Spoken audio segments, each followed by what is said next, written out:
રનુજા રામદેવ પીરનો જન્મ આજથી આશરે 600 વર્ષ પહેલા રાજસ્થાનના બાડમેર જિલ્લાના ઊંડુ કાશ્મીર ગામમાં ઈસવી સન 1352 ભાદરવા સુદ બીજના દિવસે થયો હતો. તેમની માતાનું નામ મીનલ દેવી અને પિતાનું નામ અજમલ રાય હતું. તેમના પિતા આ વિસ્તારના રાજા હતા. બાબા શ્રી રામદેવજી મહારાજ તનવર રાજપૂત કુળના રાજા હતા, જેઓને હિન્દુ ધર્મના લોકો ભગવાન શ્રી કૃષ્ણનો અવતાર માને છે. ઘણા લોકો તેમને ભગવાન વિષ્ણુનો અવતાર પણ માને છે. રાજસ્થાનની મરુભૂમિ પોખરણથી 10 કિલોમીટર દૂર આવેલ રામદેવરા રનુજાના રાજા રામદેવ પીરનું પ્રસિદ્ધ યાત્રાધામ આવેલું છે.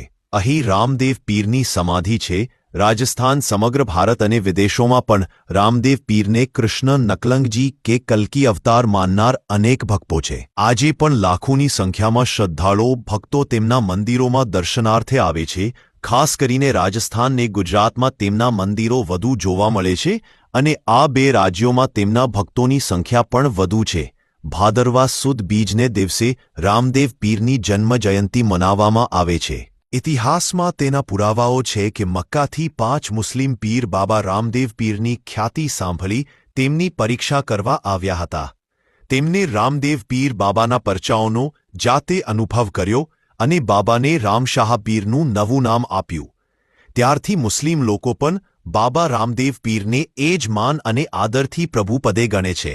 બાબા રામદેવ પીરના કાળ દરમિયાન તેમની ખ્યાતિની સુવાસ ચારેકોર વાયુવેગે ફેલી હતી.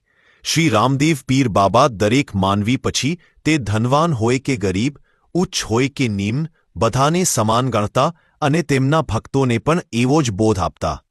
તેમના આ પૃથ્વી પરના નિયત કાર્યને અંતે બાબા શ્રી રામદેવ પીર મહારાજે 1459માં સમાધિ લીધી હતી. તે સમયે તેમની ઉંમર 42 વર્ષની હતી. બિકાનેરના મહારાજ ગંગાસિંઘે 1931માં તેમની સમાધિની ઉપર મંદિર બંધાવ્યું હતું. બાબાના ભક્તો રામદેવ પીરને ચોખા, શ્રીફળ, ચૂરમું, ગુગળ ધૂપ અને કપડના ગોળા ચડાવે છે.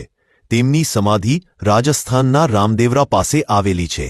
રાજસ્થાનના પોકરણગઢના રાજવી અજમલજીને આપેલું વચન નિભાવવા અને ધર્મની સ્થાપના કરવા ભગવાન પધાર્યા. વિરમદેવના જન્મ બાદ બરાબર 1 માસે પોતે દિવ્ય હોવાની, ભગવાન હોવાની નિશાની રૂપે કુમકુમ પગલાં પાડ્યા. તેથી તેમનું નામ રામદેવજી રાખ્યું હતું.